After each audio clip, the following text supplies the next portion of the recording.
L'info éco avec Capital. L'info pratique Capital. Avec la baisse des taux de crédit immobilier, les demandes de souscription explosent. Conséquence, les banques sont débordées et le retard dans le traitement des dossiers s'accumule. Le courtier Empruntis annonce ainsi des délais entre 3 semaines et 2 mois d'attente chez certaines banques, contre 1 semaine à 10 jours en temps normal. Des délais considérables et contraignants pour les futurs acheteurs, susceptibles d'impatienter le vendeur.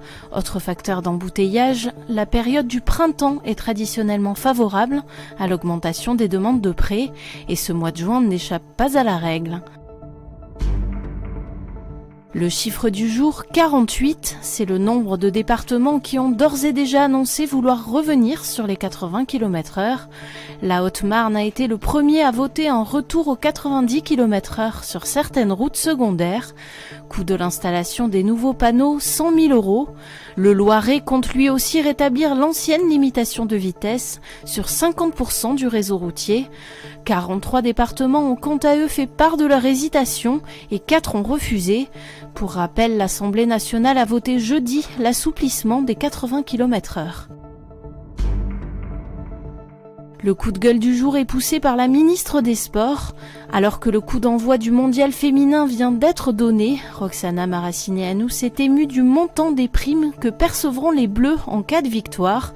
Un montant 10 fois inférieur à celui perçu par les hommes de Didier Deschamps lors de leur sacre en Russie. Vu l'argent qu'il y a dans le football masculin, on pourrait envisager quelque chose de symbolique de la FIFA et de la FFF pour augmenter ces primes, a-t-elle déclaré sur France Info.